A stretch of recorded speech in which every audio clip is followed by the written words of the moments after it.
Budget নিয়ে বিস্তারিত আলোচনার জন্য স্টুডিওতে আছেন সহকর্মী সাইফুল ইসলাম, যাচ্ছে তার কাছে। সাইফুল, শুরুতে আপনাকে স্বাগত জানাচ্ছি। এবং আমরা দেখতে পেলাম যে অর্থমন্ত্রী এর মধ্যে বাজেট বক্তৃতা তিনি শুরু করেছেন।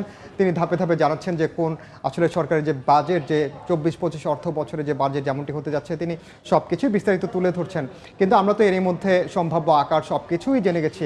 তাও আমরা আরেকটু স্মরণ করিয়ে দিতে চাই আমাদের দর্শকদের যে এখন পর্যন্ত বাজেটের যে আকার, সম্ভাব্য আকার, এবং সেই আকার অনুযায়ী যেসব খাতে আসলে কী ধরনের প্রণোদনা দেওয়া হয়েছে, সেই বিষয়গুলো আসলে আমরা বিস্তারিত তুলে ধরতে চাই।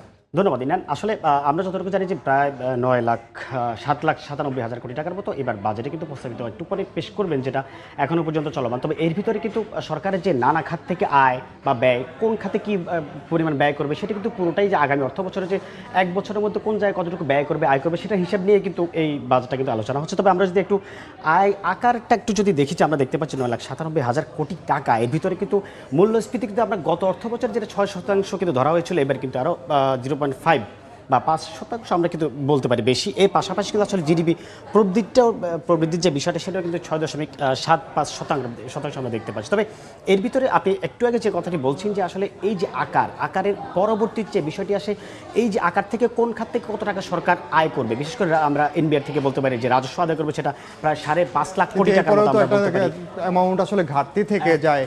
যে শুধুমাত্র যে রাজস্ব থেকে যে ধরনের আয় করার একটি উৎস রয়েছে, আবার যে ঘাটতি থাকে সেটাও একটু আসলে দেখার বিষয় রয়েছে। যে আমরা যেমন দেখতে পাচ্ছি যে অনুদান ছাড়া আসলে 2,56,000 কোটি টাকার এখানে আসলে ঘাটতি দেখা যাচ্ছে।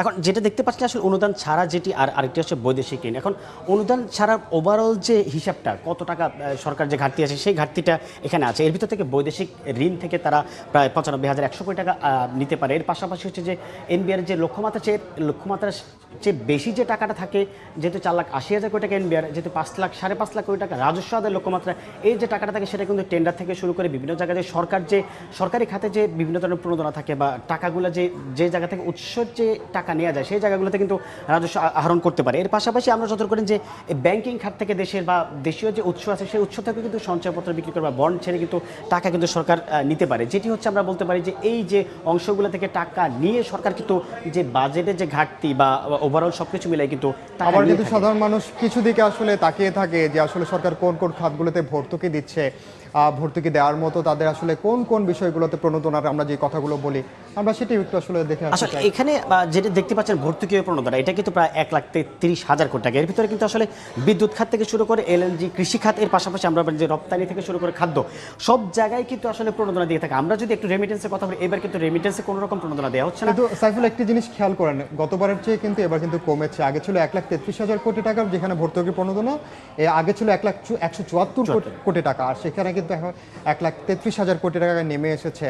আর খাত ভিত্তিক তো আমরা আসলে একটু দেখতে পারি যে আসলে খাত ভিত্তিক যদি আমরা বলি, আসলে যে এই রপ্তানি যে বিষয়টা, রপ্তানির ক্ষেত্রে কিন্তু আসলে আমরা দেখতে পাচ্ছি প্রায় 1,200 কোটি টাকার মতো কমিয়েছে। কিন্তু আসলে এই খাত ভিত্তিক আসলে যেটা হয় যে রপ্তানির ক্ষেত্রে কিন্তু দেশে যে ব্যবসায়ীরা আছেন, তারা কিন্তু প্রোডাক্টগুলো তারা কিন্তু দেশের বাইরে কিন্তু সেল করার পরে কিন্তু দেশের বাজারে কিন্তু প্রোডাক্টগুলো আসে। তো সেক্ষেত্রে তারা বরাবরের মতোই চায় যে ডলারের দামটা বাড়ুক, ডলারের দামটা বাড়লে তারা তাদের রপ্তানি যে আয় সেটা বেশি আনতে পারে। তবে সেক্ষেত্রে আমরা দেখতে পারি যে রপ্তানি যে প্রণোদনা, সেটা কিন্তু পুরোপুরি কমিয়েছে। এর পাশাপাশি কিন্তু অন্যান্য খাতে যদি আমরা একটু বলি যে বিদ্যুৎ খাতে কিন্তু কমিয়েছে। অন্য দিক থেকে আমরা যদি এই রেমিটেন্সের কথাই যদি আমরা একটু বলি, এখানে কিন্তু আমরা দেখতে পাচ্ছি প্রায় 9,025 কোটি টাকা। এর পাশাপাশি কিন্তু হচ্ছে এই চলতি বছরে কিন্তু সেটা দেওয়া হয়েছে 7,825 কোটি টাকা।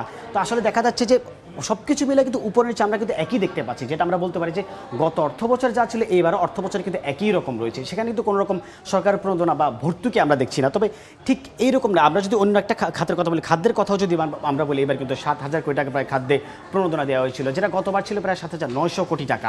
তবে সেক্ষেত্রে বলা যায় যে মূল্যস্ফীতি লাগাম টানা ধরতে গেলে কিন্তু খাদ্যে আমার যেটা মনে হয় যে আরেকটু পরিমাণ এটা বাড়ানোর দরকার। বাজেট আসলে পেশ হওয়ার পরে আমরা নিশ্চয়ই বিশ্লেষকদের বক্তব্যও শুনতে পারবো, এবং সেই ক্ষেত্রে নিশ্চয়ই এখানে কাটছাট করার একটি বিষয় থাকবে। আমরা তখন আসলে পুরো বিষয়টা আমরা বুঝতে পারবো। সাইফুল, আপনাকে অসংখ্য ধন্যবাদ আমাদের সঙ্গে যুক্ত হওয়ার জন্য। স্টুডিওতে এতক্ষণ সরাসরি যুক্ত ছিলেন সহকর্মী সাইফুল ইসলাম।